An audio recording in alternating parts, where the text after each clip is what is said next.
গল্পের শুরুতে আমরা অ্যানিকে দেখতে পাই, যেখানে লিফেংয়ের দাদাজি তাদের দুইজনকে ম্যারেজ সার্টিফিকেট দিতে দিতে তার গ্র্যান্ডসন লিফেংকে বলছিল, অ্যানি অনেক ভালো একটা মেয়ে আর সে আমার প্রাণ বাঁচিয়েছে, আর আমার মনে হয় না তুমি এর থেকে ভালো ওয়াইফ কোথাও পাবে, তাই তুমি তার খুব ভালোভাবে খেয়াল রাখবে আর তার সাথে থাকবে। অ্যানির দূরে দৃষ্টিশক্তি একটু কমজোর ছিল, তাই সে তার হাজব্যান্ডকে ঠিক মতো দেখতে পায় না। তখনই লিফ্যাং তার দাদাজিকে বলছিল, আমাদের ফ্লাইটের টাইম হয়ে গিয়েছে। আর এখানে অ্যানি বলছিল, দাদাজি তুমি তাড়াতাড়ি গিয়ে নিজের চিকিৎসা করাও আর তুমি তাড়াতাড়ি ঠিক হয়ে আমাদের কাছে ফিরে আসবে। তো দাদাজি বলছিল, ঠিক আছে, তুমিও নিজের খেয়াল রাখবে। এই কথা বলে সে লিফ্যাংয়ের সাথে সেখান থেকে চলে যায়। এইভাবে অনেক সময় কেটে যায়। এখানে অ্যানি নিজের চোখের ট্রিটমেন্ট করাচ্ছিল আর তার সাথে অনেক বেশি মেহনত করছিল। এমনভাবে দেখতে দেখতে 2 বছর কেটে যায়, যেখানে সে একটা বড় কোম্পানিতে চাকুরি পেয়ে যায়। এখানে সে তার কোম্পানির কিছু ফাইল নিয়ে যাচ্ছিল আর সে ভুল করে তার টিম লিডারের সাথে ধাক্কা খেয়ে যায়। তো তার টিম লিডার লিন তার উপর অনেক বেশি রেগে যায় আর সে বলছিল, তুমি কি অন্ধ হয়ে গিয়েছো? আমাদের কোম্পানির সিইও আসতে চলেছে, তাই সেই কারণেই আমি মেকআপ করছিলাম আর তুমি জেনে বুঝেই আমার মেকআপ খারাপ করে দিয়েছো, তাই না, যাতে আমাকে সুন্দর না দেখায়।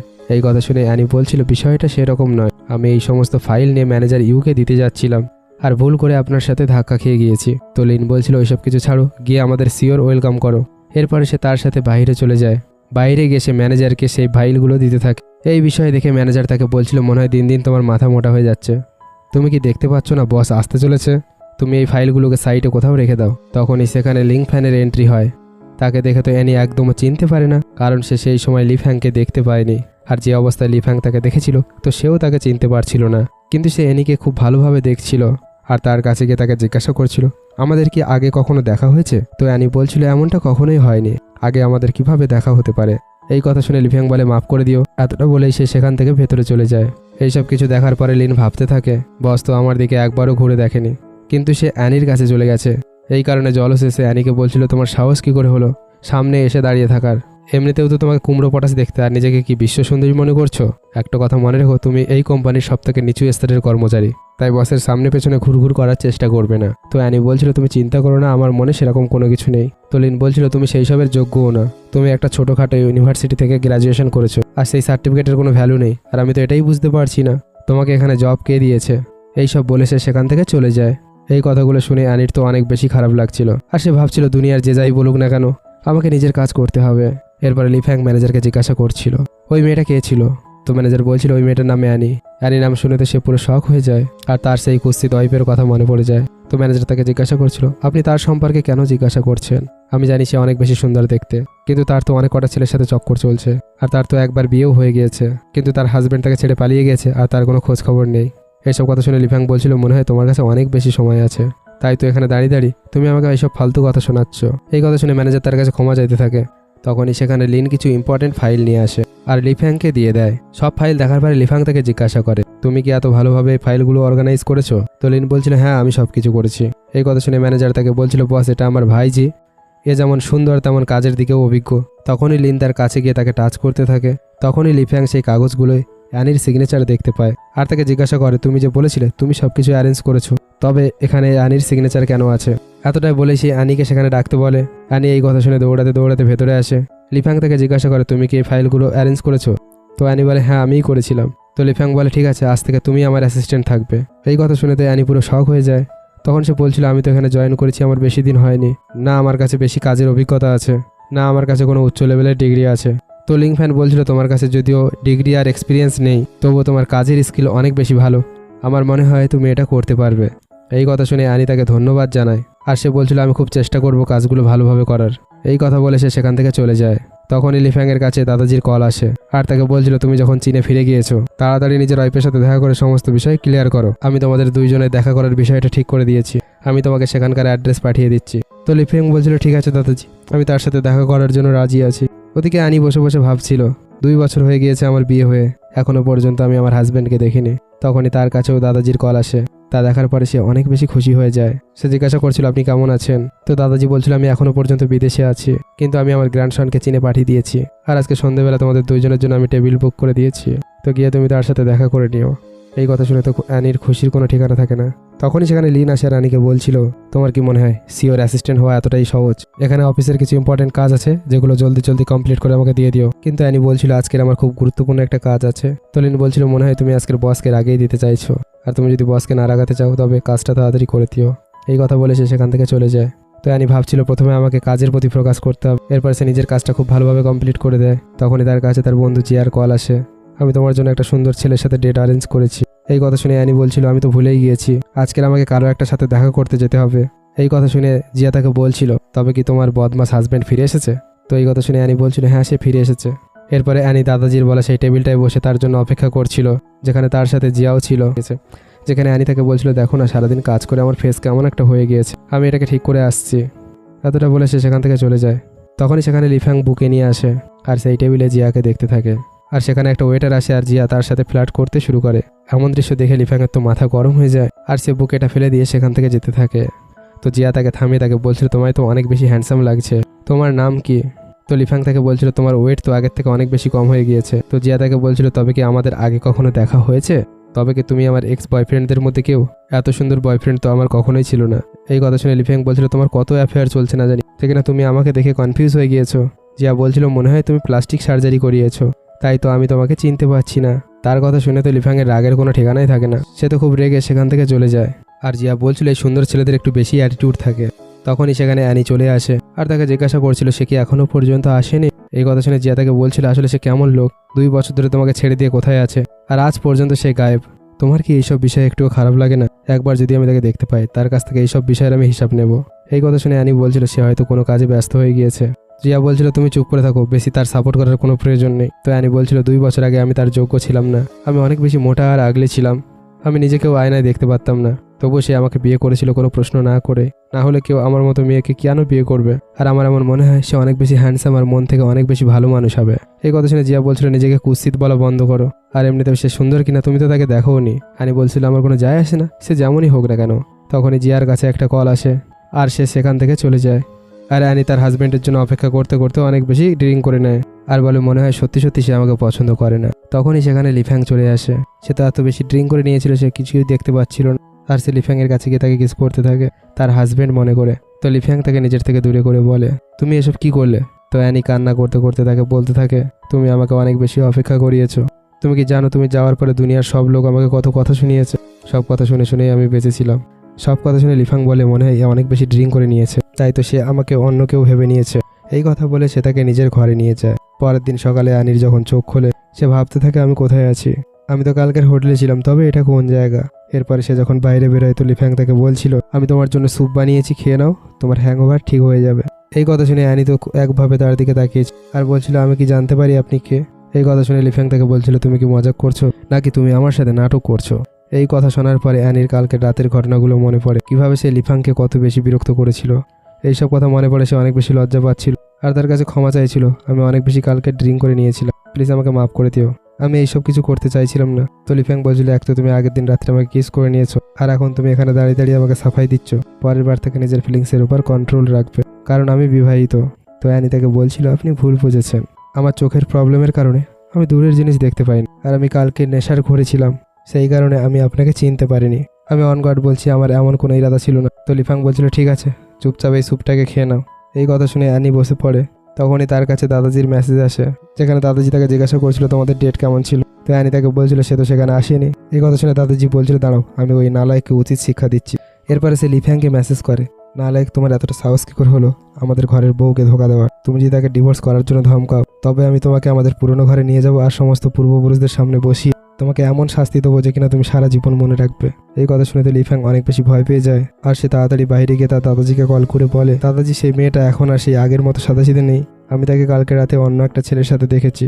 সেখানে লিফ্যাংয়ের সমস্ত কথা অ্যানিও শুনছিল, যেখানে তার দাদাজি লিফ্যাংকে বলছিল এটা সম্ভব হতেই পারে না, কারণ আমাদের বৌমা এমন তেমন মেয়ে নয়, যেখানে তুমি তার ক্যারেক্টার নিয়ে এসব কিছু বলছো। এরপর সে কথা না শুনে ফোন কেটে দেয়। এরপরে লিফ্যাং অ্যানিকে জিজ্ঞাসা করে তবে কি আমার সেই মেয়েটাকে একটা সুযোগ দেওয়া উচিত? অ্যানি বলে আমি বুঝতে পারছি না আপনি কোন বিষয়ে কথা বলছেন। তো লিফ্যাং বলছিল তুমি তো এখনই আমার সমস্ত কথা শুনে নিয়েছো তাই না? তো অ্যানি বলছিল এমনটাও তো হতে পারে আপনার আর আপনার ওয়াইফের মধ্যে কোনো ভুল বোঝাবুঝি হয়ে গিয়েছে। এরপরে সে তাকে একটা কার্ড দিয়ে বলে একটা ভালো দেখে গিফট প্যাক করিয়ে নিও, গিফটটা যেন একটা মেয়ে পছন্দ করে। তখনই অ্যানির কাছে দাদাজির কল আসে আর সে তাকে বলছিল আমি ওই বদমাসটাকে উচিত শিক্ষা দিয়ে দিয়েছি আর সে তোমাকে ধোকা দেওয়ার সাহস পাবে না। তো অ্যানি বলছিল, দাদাজি আপনি চিন্তা করা বন্ধ করেন, নিজের শরীরের উপর খেয়াল রাখো। আসলে আমরা দুইজন একে অপরকে 2 বছর ধরে দেখিনি, আর আমি বুঝতে পারছি সে হয়তো আমাকে পছন্দ করে। পরের দিন অ্যানি লিফ্যাং এর কথায় একটা লেডিস রিং কেনার জন্য চলে যায়। তো জিয়া তাকে বলছিল, তোমার হাজবেন্ড কি কোটিপতি হয়ে গিয়েছে নাকি, যে কিনা তুমি এত দামি রিং কেনার জন্য এখানে চলে এসেছো? তো অ্যানি বলছিল, আরে পাগল, এটা তো আমি আমার বসের ওয়াইফের জন্য কিনছি, আর আমি এত দামি জিনিস কিনতে পারি না, সেই জন্যই তো আমি তোমাকে আমার সাথে নিয়ে এসেছি। তো জিয়া বলছে, তুমি তোমার বসকে কেন ফাঁসিয়ে নিচ্ছ না? এই কথা শুনে অ্যানি বলছিল, তুমি কি পাগল হয়ে গিয়েছো? আমরা দুজনেই বিবাহিত। তো জিয়া বলছিল, তুমি সেই লোকটাকে ভুলে কেন যাচ্ছ? কোনো একটা ভালো দেখে ধনী ব্যক্তিকে খুঁজে নাও, যে কিনা তোমার ভালোভাবে খেয়াল রাখতে পারবে আর যে তোমার সাথে থাকবে। তখনই অ্যানির কাছে দাদাজির কল আসে, আর সে তাকে বলছিল, আমি তোমার জন্য বড় একটা সারপ্রাইজ রেখেছি, তো সেখানে যেতে ভুলবে না। এই কথা শুনে জিয়া তাকে বলছিল, তুমি একেবারেই সেখানে যাবে না। তো অ্যানি বলছিল, আমি দাদাজির কথা ফেলতে পারবো না। এই কথা শুনে জিয়া বলছিল, তবে ওই লোকটাকে আগে তোমার কাছে ক্ষমা চাইতে হবে, তবেই তুমি তার সাথে দেখা করতে যাবে। তো অ্যানি বলছিল, আমার কাছে তার নাম্বার নেই। তো জিয়া তাকে বলছিল, তোমার এত তাড়াহুড়ো কিসের ছিল বিয়ে করার জন্য, যেখানে তুমি একজন অচেনা মানুষকে বিয়ে করে নিয়েছো, যার সম্পর্কে তুমি কোনো কিছুই জানো না? তুমি কি তার নাম জানো নাকি তাও জানো না? তো অ্যানি বলে, ম্যারেজ সার্টিফিকেটে তার নাম চার্লস লেখা ছিল। তো জিয়া বলছিল, ঠিক আছে, তুমি গিয়ে তার সাথে দেখা করে নিও। তো অ্যানি বলছিল, তুমি এই বিষয়টা নিয়ে রেগে যাবে না তো? তো জিয়া বলছিল, আমিও তোমার সাথে যাব, যাতে সেই লোকটা তোমার সাথে গড়বড় কিছু করতে না পারে। অ্যানি বলছিল, ঠিক আছে। পরের দিন অ্যানি সেই জায়গায় পৌঁছে যায় যেখানে জিয়া তাকে কল করে বলছিল, আমি আমার বয়ফ্রেন্ডকে সাথে করে নিয়ে এসেছি, প্লিজ এই বিষয়টা নিয়ে খারাপ ভেবো না। তো অ্যানি বলছিল, এবার আমাকে ছাড়ো আর বিরক্ত করা বন্ধ করো, আমি আমার হাজব্যান্ডের সাথে দেখা করতে যাচ্ছি। তখনই জিয়া দেখে অনেক কটা গার্ডের সাথে লিফ্যাং তার গাড়ি থেকে নামছে। তাকে দেখা মাত্রই তো সে চমকে ওঠে, আর সে অ্যানিকে বলছিল, মনে হয় তোমার হাজব্যান্ড চলে এসেছে, তুমি তাড়াতাড়ি বাইরে আসো। ওদিকে লিফ্যাং সম্পূর্ণ রেডি হয়ে এসেছিল, যেখানে গার্ডসরা বলছিল, বস আমরা আপনার কথা মতো সমস্ত জিনিস ঠিকঠাক করে রেখেছি। এমনকি সে নিজের সাথে ম্যারেজ রিংও নিয়ে এসেছিল। সে বুকে আর রিং নিয়ে যখন সামনের দিকে এগিয়ে যাচ্ছিল, উপর থেকে অ্যানি দৌড়ে দৌড়ে চলে আসে, আর সে লিফ্যাং এর সাথে ধাক্কা খেয়ে যায়। সেই কারণে লিফ্যাং এর হাত থেকে সমস্ত কিছু নিচে পড়ে যায়, কিন্তু লিফ্যাং অ্যানিকে ধরে ফেলে আর তাকে নিচে পড়ে যেতে দেয় না। আর এখানে তারা দুইজন একে অপরকে দেখে আশ্চর্য হয়ে যায়। লিফ্যাং তাকে জিজ্ঞাসা করছিল, তুমি এখানে কি করছো? অ্যানি তাকে বলছিল, আমি তো এখানে আমার হাজব্যান্ডের সাথে দেখা করতে এসেছি, কিন্তু আপনি এখানে কি করতে এসেছেন?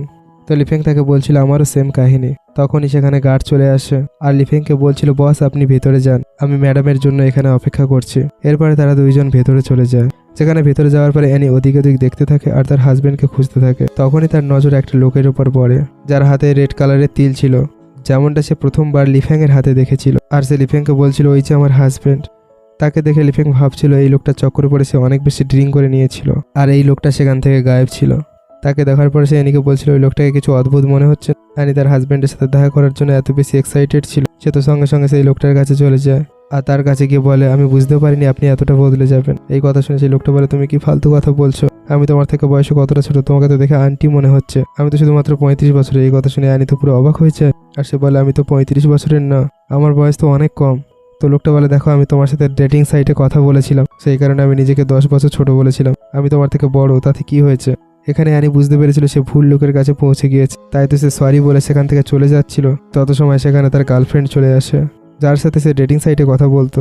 আর সে অ্যানিকে বলছিল, তুমি এখান থেকে যেতে পারবে না, তুমি কি জানো আমি চ্যাং পরিবারের উত্তরাধিকারী, আর তুমি আমার সাথে পাঙ্গা নিয়েছো।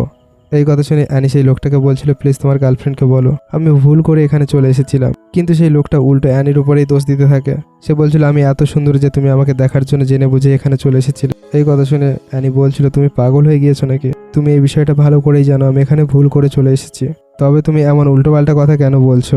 এই কথা শুনে সেই মেয়েটা তো অনেক বেশি রেগে যায়, আর বলে, নাটক করা বন্ধ করো। এরপর সে তার গার্ডকে বলে, এই ড্রেস খুলে নিয়ে একে বাইরে ফেলে দাও। তার কথা শুনে গার্ড সামনের দিকে এগিয়ে যায়। তত সময় সেখানে লিফ্যাং চলে আসে, আর সেই গার্ডসগুলোকে তার থেকে দূরে সরিয়ে দেয়। লিফ্যাংকে দেখে সেই মেয়েটা তো উল্টো তার উপরেই ফ্ল্যাট হয়ে যায়, আর তাকে বলতে থাকে, তুমি তো অনেক বেশি হ্যান্ডসাম, তুমি আমার কেন হয়ে যাচ্ছ না? আমার কাছে তো অনেক কোটি কোটি টাকার সম্পত্তি আছে। এই কথা বলে সে লিফ্যাংকে টাচ করতে থাকে। এই দৃশ্য থেকে সেই ছেলেটা বলছিল, তুমি তো আমার গার্লফ্রেন্ড হতে চলেছিলে, তবে তুমি অন্য কাউকে কিভাবে চুজ করতে পারো? তখন এই মেয়েটা বলে, তুমি নিজেকে কখনো দেখেছো? তোমাকে দেখলে তো পুরো কাকের মতো লাগে। তখনই অ্যানি বলে, দেখো সে আমার বস, তার সাথে ভদ্রভাবে কথা বলো। তো মেয়েটা বলে, তুমি আমাকে শেখাতে এসো না কে তোমার বস। এই কথা বলে সে তার গার্ডকে আবার একবার বলে, তোমরা দাঁড়িয়ে দাঁড়িয়ে কার মুখ দেখছো, একে এখনই বাইরে ছুড়ে ফেলো। এরপরে লিফ্যাং বলছিল, আমি তোমাকে অনেক সময় ধরে সহ্য করছি, এমনটা না হয়ে যায় আমি তোমাকে বরবাদ করে দেই। এই কথাটা শুনে মেয়েটা হাসতে হাসতে বলছিল, মজাক করা বন্ধ করো, আমার মনে হয় তুমি অনেক বেশি কোরিয়ান ড্রামা দেখে ফেলেছো, তাই তো তুমি এমন ডায়লগ মারছো। এই কথা শুনে লিফ্যাং তার অ্যাসিস্ট্যান্টকে কল করে বলে, চ্যাং পরিবারকে পুরোপুরি ব্যাংক্রাফট করে দাও। এই কথা শোনার পরেও মেয়েটা শান্ত হয় না, সে উল্টোপাল্টা কথা বলেই চলেছিল। তখনই তার অ্যাসিস্ট্যান্ট তাকে বলে, আমাদের কোম্পানি পুরোপুরিভাবে বরবাদ হয়ে গিয়েছে আর আমরা এখন রাস্তায় এসে গেছি। তুমি যার সাথে এত সময় অসভ্যতম করছিলে সে সেন গ্রুপের প্রেসিডেন্ট। এই কথা শোনার পরে মেয়েটা তো পুরো শক হয়ে যায় আর সঙ্গে সঙ্গে লিফ্যাং এর সামনে নীল ডাউন হয়ে বসে তার কাছে ক্ষমা চাইতে থাকে। এরপরে লিফ্যাং বলে, আমি তো শুধুমাত্র তোমাকে ব্যাংক্রাফট করেছি, এর থেকে বেশি আমি অন্য কিছু করতে চাই না, তাই এখনই আমার চোখের সামনে থেকে দূর হও। এই কথা শোনার পরে সেই মেয়েটা সেখান থেকে দৌড়ে পালিয়ে যায়। এরপর সে অ্যানিকে জিজ্ঞাসা করে, তুমি ঠিক আছো তো? যদি ঠিক থাকো তো আমার সাথে যেতে চাইছো নাকি এখানে দাঁড়িয়ে থাকতে চাইছো? এতটাই বলে সে সেখান থেকে যেতে থাকে। তখনই তার নজর জিয়ার উপরে পড়ে, যেখানে তার বয়ফ্রেন্ডের সাথে ছিল আর সে মনে করছিল তার ওয়াইফের লাইফে অন্য কেউ আছে। তাই তো সে খুব রেগে গিয়ে সেই রিংটাকে সেখানে ফেলে দিয়ে সেখান থেকে চলে যায়। অ্যানি যখন তার পেছনে আসছিল সেই রিংটাকে তুলে নিয়ে ভাবছিল, এই রিংটা তো আমি বসের ওয়াইফের জন্য কিনেছিলাম, সে এটাকে এখানে এত রেগে গিয়ে কেন ফেলে দিয়েছে? সে তাকে তার পেছনে গিয়ে জিজ্ঞাসা করে, এই রিংটাকে ওখানে কেন ফেলে দিয়েছেন? এই কথা শুনে লিফ্যাং তার হাত ধরে টানতে টানতে নিয়ে যায়, যেখানে অ্যানি তাকে বোঝাচ্ছিল হয়তো এই রিংটা আপনার ওয়াইফের পছন্দ হয়নি, সেই কারণে হয়তো সে আপনাকে ইগনোর করে দিয়েছে। তো লিফ্যাং বলছিল, দেখো এটা আমার পার্সোনাল বিষয়, তুমি এইসবের থেকে দূরে থাকো। আর এমনিতেও আমার ওয়াইফের লাইফে অন্য কেউ আছে যাকে সে অনেক বেশি ভালোবাসে। আমার দাদাজির কথায় আমি তাকে অনেক বেশি চান্স দিয়েছি, কিন্তু আমি সহ্য করতে পারছি না সে অন্য কারোর সাথে অ্যাফেয়ার চালাচ্ছে। তো অ্যানি বলছিল, মনে হয় আমরা দুজনেই নিজেদের জীবনে অনেক বেশি দুঃখী হয়ে গিয়েছি। তো লিফ্যাং তাকে বলছিল, তুমিও তো বিবাহিত, তবুও আমার মনে হয় তোমার মন ভেঙে গিয়েছে। তো অ্যানি তাকে বলছিল, আমি আমার হাজবেন্ডকে অনেক বেশি পছন্দ করি, মনে হয় সে আমাকে পছন্দ করে না। তার ফিরে আসা পর্যন্ত আমি অনেক কটা চাকুরি করেছি আর আমি নিজেকে শোধরানোর অনেক চেষ্টা করেছি। আমি প্রতিদিন সেদ্ধ সবজি খেতাম যাতে আমার ওজন কম হতে পারে, যাতে সে আমাকে একটু হলেও পছন্দ করে। এখানে অ্যানি তাকে তার কথা বলছিল, তত সময় লিফ্যাং অনেক বেশি ড্রিঙ্ক করে নিয়েছিল আর সে সেখানেই বেহুশ হয়ে গিয়েছিল। এমনটা দেখে অ্যানি তাকে ধরে ঘরে নিয়ে যায়, যেখানে তাকে সামলানোর চক্করে নিজেও নিচে পড়ে যাচ্ছে আর তার চোট লেগে গিয়েছিল। তবুও সে যেমন তেমন ভাবে লিফ্যাংকে তার ঘর পর্যন্ত নিয়ে যায়, এরপরে তাকে শুইয়ে দেয়। তখনই লিফ্যাং অ্যানিকে নিজের দিকে টেনে নেয় আর তাকে কিস করে নেয়।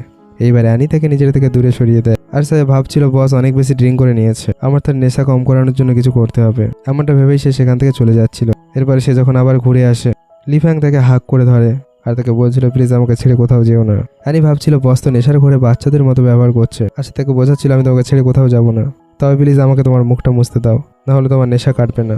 এরপরে সে লিফ্যাংয়ের জন্য স্যুপ নিয়ে আসে। লিফ্যাং স্যুপ খেতে থাকে, অ্যানি সেখান থেকে যেতে থাকে। লিফ্যাং তাকে আবার একবার ধরে। তো অ্যানি ভাবছিল মনে হয় বসের ওয়াইফ তার সাথে অনেক বেশি খারাপ করেছে, তাই তো সে নিজের এমন অবস্থা বানিয়ে নিয়েছে। এমনটা ভেবেই সে খুব ভালোবেসে লিফ্যাংকে শুইয়ে দেয় আর সে সেখানেই থেকে যায়। পরের দিন সকালে লিফ্যাংয়ের যখন চোখ খোলে, সে অ্যানির হাতের চোট দেখে অনেক বেশি চিন্তায় পড়ে যায় আর সে তাড়াতাড়ি উঠে তার হাতে খুব ভালোবেসে মেডিসিন লাগিয়ে দিচ্ছিল। এমনটা দেখে অ্যানি খুব খুশি হয়ে ভাবতে থাকে, যদিও বসকে দেখলে উপর থেকে অনেক শক্ত মনে হয়, কিন্তু সে মনের দিক থেকে অনেক ভালো মনের মানুষ। লিফ্যাং তাকে বলছিল এর উপরে জল ঢালবে না আর নিজের খেয়াল রাখবে। তো অ্যানি এই বিষয়ের জন্য তাকে ধন্যবাদ জানায় আর সে বলছিল, আমি সত্যি কথা বলছি, আমাদের মধ্যে কালকের কোনো কিছু হয়নি। এই কথা শুনে লিফ্যাং তার ক্লোজ গিয়ে বলছিল, তুমি কি সত্যি কথা বলছো? তো অ্যানি বলে, হ্যাঁ আমি সত্যি কথাই বলছি। তো লিফ্যাং বলে, এটা তো ভালো কথা, তুমি অ্যাসিস্ট্যান্ট হওয়ার প্রথম এক্সাম পাস করে নিয়েছো। তখনই অ্যানির কাছে তার ফ্যামিলির তরফ থেকে কল আসে, যেখানে তাকে বলা হচ্ছিল কালকের তোমার কাজিন সিস্টারের বিয়ে আছে, কাল যেন আসতে ভুলে যেও না। এই কথা শুনে অ্যানি তো অনেক বেশি চিন্তায় পড়ে যায় আর সে ভাবে, আমার ফ্যামিলির সবাই তো জানে আমার বিয়ে হয়ে গিয়েছে, কিন্তু এখনো পর্যন্ত আমি আমার হাজবেন্ডের সাথে দেখা করতে পারিনি। যদি আমি সেখানে একা একা যাই, সেখানে তো আমার অনেক বেশি বদনাম হবে আর লোকেরা বিভিন্ন ধরনের কথা বলতে শুরু করবে আর ভাবতে থাকবে আমার হাজবেন্ড আমাকে ছেড়ে দিয়েছে। এখানে সে লিফ্যাংয়ের কাছে সাহায্য চায়। তো লিফ্যাং তাকে বলছিল, আমি তোমার এই বিষয়ে কি সাহায্য করতে পারি? এই কথা বলে সে সেখান থেকে চলে যাচ্ছিল। এখন অ্যানির কাছে অন্য কোনো অপশান ছিল না, তাই তো সে একা একাই কাজিন সিস্টারের বিয়েতে চলে যায়, যেখানে তার কাজিন সিস্টার তার হাত থেকে গিফট নেওয়ার পরে তাকে বলছিল, তুমি তো আমার বিয়েতে চলে এসেছো, তবে কি তোমার কাছে ভালো ড্রেস ছিল না পরার জন্য? তুমি এটা আনার জন্য এত খারাপ ড্রেস পরে আমার বিয়েতে চলে এসেছো? এই কথা শুনে অ্যানি বলছিল, আমি তো পুরো 1000 ইউয়ান দিয়ে এটা কিনেছিলাম আর আমি এটা সাধারণত পার্টিতেই পরে যাই। এই কথা শুনে মিং তাকে বলছিল, মাত্র 1000 ইউয়ান? আমার ড্রেস তো 20,000 ইউয়ানের, তুমি কি এত সস্তা ড্রেস পরে থাকো? এই কথা শুনে তো অ্যানি তার মুখে হাত রেখে হাসতে শুরু করে আর বলতে থাকে, মাত্র 20,000 ইউয়ানের? আমি তো ভেবেছিলাম তুমি বিয়েতে 2 লাখের ড্রেস পরতে চলেছো। এই কথা শুনে মিংয়ের হবু হাজবেন্ড তাকে বলছিল, আমি তোমার পরিবারকে 2 লাখ টাকা পণ দিয়েছিলাম আর আমি তোমাকে বলেছিলাম তোমার গরিব আত্মীয়দের এখানে ডাকবে না, কিন্তু তুমি আমার কথা শোনোনি, তাদেরকে এখানে ডেকে আমার অপমান করছো। এই কথা শুনে মিং বলছিল, আচ্ছা রাগ করো না, আমার বোন তো একটা লিফাফা দিয়েছে, নিশ্চয়ই এর মধ্যে অনেক টাকা আছে, আর এমনিতেও আজকের দিনটা আমাদের জন্য একটা বড় দিন। এরপরে মিং তাকে জিজ্ঞাসা করছিল, তোমার হাজবেন্ড কোথায় আছে? তোমার তো বিয়ে হয়ে গিয়েছে, তবে সে তোমার সাথে কেন আসেনি? তো অ্যানি বলছিল, মনে হয় সে কোনো দরকারি কাজে ফেসে গিয়েছে, তাই তো সে এখানে আসতে পারেনি। তখনই সেখানে তার আন্টি চলে আসে আর তাকে বলছিল, আমার মনে হয় না তোমার হাজবেন্ড এত ধনী ব্যক্তি হতে পারে, যার কিনা শেষ মুহূর্তে কোনো জরুরি কাজ পড়ে গিয়েছে আর সে তোমার বোনের বিয়েতে পর্যন্ত আসতে পারছে না। এটা তো খুবই খারাপ বিষয়। তো মিং বলছিল, আমি শুনেছি এর বিয়ের নাকি 2 বছর হয়ে গিয়েছে। কিন্তু এ তো 2 বছর ধরে একা একাই জীবন কাটাচ্ছে। জানি না এর হাজব্যান্ড কোথায় পালিয়ে গিয়েছে। অন্যদিকে আমরা লিফ্যাংকে দেখতে পাই, যে কিনা তার সেকেন্ড অ্যাসিস্ট্যান্টকে বলছিল, আমার মনে হয় আমার অ্যানিকে সাহায্য করা প্রয়োজন, আমার তার হাজব্যান্ড হওয়ার নাটক করা উচিত, কারণ অ্যানি একজন খুব ভালো মেয়ে। তো অ্যাসিস্ট্যান্ট বলছিল, বস এটা একটু বেশি হয়ে যাবে না, এর ফলে আপনার ইমেজ খারাপ হতে পারে। তো লিফ্যাং বলছিল, তাতে আমার কোনো যায় আসে না। এই কথা বলে সে সেখান থেকে চলে যায়। অ্যাসিস্ট্যান্ট ভাবছিল বসকে বুঝতে পারাটা অনেকটা কঠিন। ওদিকে অ্যানি মিংকে বলছিল, আমার হাজব্যান্ড কোথাও পালায়নি, সে তার দাদাজির চিকিৎসার জন্য বিদেশে গিয়েছে আর এখন সে ফিরে এসেছে। তো মিং বলছিল, সে যদি ফিরে এসেছে তবে তোমার সাথে কেন আসেনি, সে কোথায় গিয়ে মরে গেছে? তো তার আন্টি বলছিল, সব কিছু ছাড়ো, আমার জামাই এত বেশি এত ভালো এতটাই যোগ্য, সে তো স্যাং গ্রুপের টিম লিডার হতে চলেছে, যা কিনা টপ কোম্পানির মধ্যে পড়ে। এরপরে তারা 3 জন মিলে অনেক বেশি ভাট বকছিল। তাদের কথা শুনে অ্যানির তো অনেক বেশি হাসি পাচ্ছিল। তখনই সেখানে একটা ছেলে চলে আসে আর অ্যানিকে বলছিল, সিস্টার তুমি তো স্যাং গ্রুপে কাজ করো তাই না? এর আগেও আমি তোমাকে দেখেছি। এই কথা শুনে মিং তাকে জিজ্ঞাসা করে, তুমি স্যাং গ্রুপে কোন পোস্টে কাজ করো? তো অ্যানি তাকে বলছিল, আমি ছোট একটা অ্যাসিস্ট্যান্ট। এই কথা শোনার পরে মিং এর হাজব্যান্ড বলছিল, মনে হয় সে কোনো ম্যানেজারের অ্যাসিস্ট্যান্ট হবে। তো অ্যানি বলছিল, আমি তো মিস্টার লিফ্যাং এর অ্যাসিস্ট্যান্ট। এই কথা শুনে সেখানকার সবাই তো শক হয়ে যায়। তখনই মিং বলছিল, তোমার মতো অশিক্ষিত একটা মেয়ে কোনোভাবে মিস্টার লিফ্যাং এর অ্যাসিস্ট্যান্ট হওয়ার যোগ্য না, যার হাজব্যান্ড পর্যন্ত তাকে ছেড়ে দিয়ে পালিয়ে গিয়েছে। তখনই সেখানে লিফ্যাং চলে আসে আর বলে, কে বলেছে অ্যানি কোনো কিছুর যোগ্য না? এমনটা দেখে মিং তাকে জিজ্ঞাসা করে, আসলে তুমি কে? এখানে লিফ্যাং অ্যানিকে জ্যাকেট পরিয়ে দিয়ে বলে, ডার্লিং তুমি তো তোমার জ্যাকেট ঘরে ভুলে এসেছিলে, কিন্তু আমার মনে ছিল তুমি জ্যাকেট না নিয়ে চলে এসেছো, আর আমি ভয় পাচ্ছিলাম তোমার ঠান্ডা না লেগে যায়, তাই তো তোমার হাজব্যান্ড তোমার জন্য জ্যাকেট নিয়ে চলে এসেছে। এই কথা শুনে তো অ্যানি তাকে শখ হয়ে দেখতে থাকে আর ভাবে, মনে হয় বস আমাকে সাহায্য করছে যাতে এদের সবার মুখ বন্ধ হয়ে যায়। এইসব দেখে মিং বলে, আমার মনে হচ্ছে না তোমরা দুজন রিয়েল কাপল, মনে হচ্ছে সোর্সের মধ্যে কিছু ভূত রয়েছে। আমার মনে হয় অ্যানি তাকে টাকা দিয়ে হায়ার করেছে যাতে সে তার হাজবেন্ড হওয়ার নাটক করে। এই কথা শুনে অ্যাসিস্ট্যান্ট বলছিল, তোমরা কি ফালতু কথা বলছো? তোমরা কি জানো ইনি সেন গ্রুপের প্রেসিডেন্ট? এই কথা শুনে তো তারা সবাই শক হয়ে যায়। এখানে মিং এর হাজবেন্ড বলছিল, ইনি কি সত্যি সত্যি স্যাং গ্রুপের প্রেসিডেন্ট? তো অ্যাসিস্ট্যান্ট বলছিল, হ্যাঁ ইনি স্যাং গ্রুপের প্রেসিডেন্ট। তো মিং বলছিল, আমার এর কথা একটু বিশ্বাস হচ্ছে না, কারণ অ্যানি আমাকে বলেছিল তার বিয়ে একটা মিডল ক্লাস ফ্যামিলিতে হয়েছিল যার দাদাজি অসুস্থ ছিল। এই কথা শুনে লিফ্যাং ভাবছিল, এর কন্ডিশন আমার মতো কিভাবে হতে পারে? আর সেখানে বলে, হ্যাঁ আমার দাদাজি অসুস্থ, যার চিকিৎসা বিদেশে হচ্ছে। এখানে অ্যানি ও লিফ্যাং এর কথা শুনে অনেক বেশি শক হয়ে যায় আর সে ভাবছিল, এর কন্ডিশন আমার মতো সেম কিভাবে হতে পারে? এখানে একের পর এক এমন কথা চলছিল যা নিয়ে লিফ্যাং তো অনেক বেশি কনফিউজ হয়ে যাচ্ছিল আর সে ভাবছিল এত বেশি কোইন্সিডেন্স কিভাবে হতে পারে। আর লিফ্যাং যেভাবে তাদের সবার কথার উত্তর দিচ্ছিল, এখানে অ্যানিও অনেক বেশি কনফিউজ হয়ে তাকে দেখছিল, কারণ তার সমস্ত কন্ডিশনের কথা তার সাথে ম্যাচ করছিল।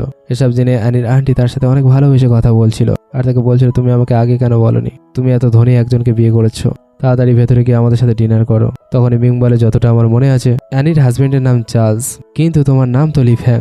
চার্লস নাম শুনে তো লিফ্যাং পুরো শক হয়ে যায় আর সে অ্যানিকে জিজ্ঞাসা করে, তোমার হাজবেন্ডের নাম কি চার্লস? তো অ্যানি বলে, হ্যাঁ ম্যারেজ সার্টিফিকেটে তো এই নাম লেখা ছিল। এই কথা শুনে সে বলে, তার মানে তুমিই আমার ওয়াইফ। এই কথা বলা মাত্র সে তাকে হাক করে নেয় আর তার এমন ব্যবহার দেখে অ্যানি ভাবছিল, হ্যাঁ নাটক করতে করতে বস একটু বেশি ওভার অ্যাক্টিং করছে, কিন্তু এমন নাটক কে করে, একটু বেশি হয়ে যাচ্ছে। তো লিফ্যাং বলছিল, আচ্ছা ঠিক আছে আমি খেয়াল রাখবো। তো ম্যাং বলছিল, তোমাদের রিলেশন দেখে আমার মনে হচ্ছে না, তোমার নাম চার্লস আর তুমি অ্যানির মতো একটা নির্লজ্জ মেয়ের পিছনে পড়ে আছো। আর অ্যানি, তোমার লজ্জা লাগা দরকার, তুমি বিবাহিত হয়ে অন্য লোকেদের সাথে চক্কর চালাচ্ছ। এই কথা শুনে তার হাজবেন্ড তাকে একটা থাপ্পড় মেরে দিয়ে বলে, ইনি হলেন মিস্টার লিফ্যাং, তার সাথে ভদ্রভাবে কথা বলো। তো মিং বলছিল, এমনটা হতেই পারে না, এই অশিক্ষিত মেয়েটা লিফ্যাং এর সাথে থাকার যোগ্য না। এই কথা শুনে তার মাও তাকে চুপ করাতে থাকে আর বলছিল, তোমার মুখটা একটু সামলে কথা বলো। তখনই অ্যাসিস্ট্যান্ট বলছিল, বসের আরেকটা নাম চার্লস। এই কথা শুনে ম্যাংয়ের পুরো ফ্যামিলি লিফ্যাংকে তেল মারতে থাকে আর তার কাছে ক্ষমা চাইতে থাকে। লিফ্যাং বলছিল, যে আমার ওয়াইফকে ইনসাল্ট করেছে ক্ষমা তাকে তার কাছে চাইতে হবে। এই কথা শুনে মিংয়ের হাজবেন্ড তাকে ক্ষমা চাইতে বলে আর সে নিজেও তার সামনে ক্ষমা চাইতে থাকে। এখানে মিংয়েরও তাদের দুইজনের কাছে ক্ষমা চাইতে হয়। অ্যানি ভাবছিল, এর আগে আমাদের সত্যিটা সবার সামনে চলে আসে, আমাদের এখান থেকে চলে যাওয়া উচিত। আর সে বলছিল, হাজবেন্ড এখনো আমাদের এখান থেকে চলে যাওয়া উচিত। এতটা বলে সে তাকে ধরে সেখান থেকে নিয়ে চলে যাচ্ছিল। এরপরে অ্যানি বলছিল, এবার বন্ধ করুন, এখন আমাদের আর এখানে কেউ দেখছে না। তো লিফ্যাং তাকে বলছিল, তোমার কি বিশ্বাস হচ্ছে না আমার নাম চার্লস? কিন্তু অ্যানি বলছিল, আপনি তো নাটক করছিলেন তাই না? আর এমনিতেও আপনার নাটক করার স্কিল অনেক ভালো। এই কথা শুনে লিফ্যাং তাকে বলছিল, আমাকে বিশ্বাস করো, আমি হলাম তোমার আসল হাজবেন্ড। তো অ্যানি তাকে বলছিল, দেখুন মিস্টার লিফ্যাং, আমার হাজবেন্ড একটা সাধারণ ফ্যামিলি থেকে বিলং করে আর আপনি অনেক বড় লোক, ধনী লোক, আপনি আমার হাজবেন্ড কিভাবে হতে পারেন? তো লিফ্যাং বলে, আমি মানছি আমি এই 2 বছরে তোমাকে কখনোই দেখতে আসিনি, কারণ আমাদের বিয়েটা খুব তাড়াহুড়ো করে করানো হয়েছিল, কিন্তু আমি কখনো এই বিয়েটাকে ভাঙার কথা বলিনি। কিন্তু এখন আমি তোমাকে নিয়ে অনেক বেশি সিরিয়াস, আমি এই বিষয়টার জন্য তোমার কাছে ক্ষমা চাইতে চাই। আমি কখনোই আমার ব্যাকগ্রাউন্ড তোমাকে বলিনি, কারণ দাদাজিও তোমাকে হারাতে চাইছিল না আর আমার তোমার সাথে কথা বলার কোনো সুযোগ হয়নি। প্লিজ আমাকে একবার ক্ষমা করে দাও আর আমাকে শেষবারের মতো একটা সুযোগ দাও। এরপর সে বলে, তুমি যদি আমাকে মাপ না করো। তো অ্যানি বলে, মাপ না করলে কি? তো লিফ্যাং বলে, আমি পাহাড়ে গিয়ে সাধু সন্ন্যাস হয়ে যাব। তো অ্যানি বলছিল, এমনটা হওয়ার কথা কখনো ভাববেও না। এরপরে লিফ্যাং তাকে হাক করে। এরপরে অ্যানি বলছিল আপনি যদি আমাকে ছেড়ে চলে যান তবে আমি আর কখনোই আপনার সাথে কথা বলবো না। লিফাং থেকে বলছিল আমি তোমাকে প্রমিস করছি আমি তোমাকে কখনোই ছেড়ে যাব না। তখনই অ্যানির কাছে দাদাজির ভিডিও কল আসে আর সে বলছিল বলো সেই নালায়ক তোমার সাথে দেখা করতে এসেছে কিনা। এই কথা শুনে লিফাং বলছিল আমি তো দাদাজি এখানেই আছি আর আমি তোমার বৌমার মন জয় করে নিয়েছি। এই কথা শুনে তো দাদাজি অনেক বেশি খুশি হয়ে যায় আর বলে তাড়াতাড়ি নিজেদের বাচ্চা কাচ্চা করার চেষ্টা করো, কারণ তোমাদের বিয়ে হয়ে 2 বছর হয়ে গিয়েছে, এখন বাচ্চা কাচ্চা চাই আর আমি তাদের সাথে খেলা করতে চাই। এই কথা শুনে তো তারা দুইজন অনেক বেশি লজ্জা পেয়ে যায়। এরপরে লিফাং বলে ঠিক আছে দাদাজি, তোমার এই ইচ্ছাটা খুব তাড়াতাড়ি পূরণ হয়ে যাবে। এই কথা শোনার পরে দাদাজি কল কাট করে দেয়।